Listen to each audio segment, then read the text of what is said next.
Here's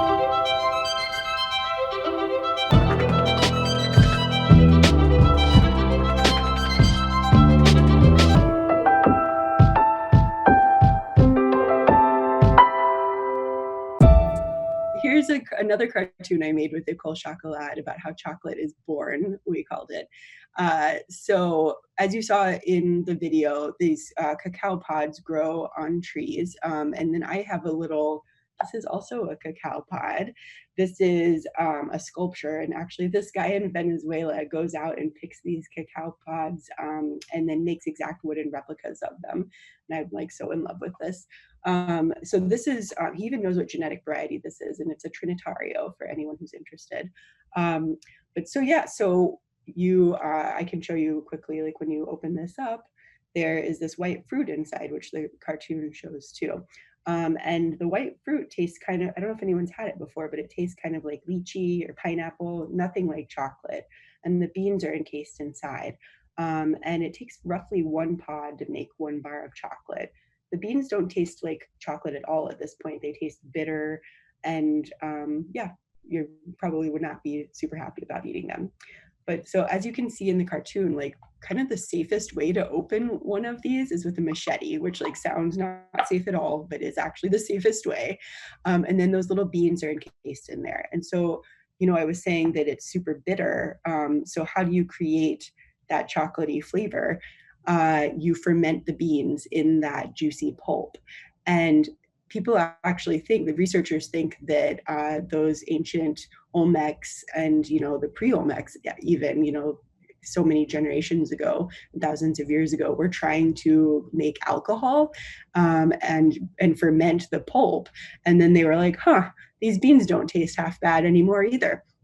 So you can see our little bean getting drunk in the, and they're usually, the beans are fermented in wooden boxes or under banana leaves for several days, and then they're dried in the sun.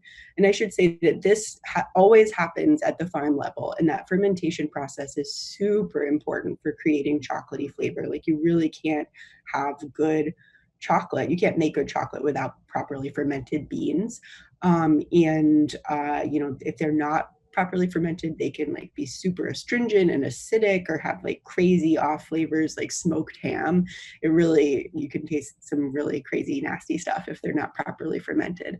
So that I mean, if you ask a chocolate maker what the most important process is, they'll say like, oh, every step. But I really think fermenting is just the most important. And people spend their whole lives studying fermentation of cocoa beans. So, okay, so that's kind of a crash course at what happens at the farm level. And then once they're dried, they're shelf stable to be sent like down the street to the factory or across the world, wherever they're going to go. And so then, and this is, I should say also, this, what I'm showing now, how cocoa beans become chocolate, this is the bean to bar process. The industrial chocolate making process is a little bit different. And we can talk about that in the questions later, but it's more involved. Let's just say there's more steps and there's more processing. So the first step in bean to bar is roasting for flavor. So you can see, we named our little cocoa bean Caesar. So Caesar's in there, he's getting hot, he's being roasted. You can actually do this in your home oven. I've done it in my home oven. And then, like, I don't know if anyone's ever had cocoa nibs at home, but sometimes people have had them in smoothies or in fancy desserts. But you actually would take that, that cocoa bean is just encased in this little husk. And so if you take him out of the husk, there's just cocoa nibs left over. Cocoa nibs are just broken up pieces of the cocoa bean. So the next step is kind of cracking the bean open, taking the husk off, and just having the nibs left over. So poor Caesar feels a little naked there.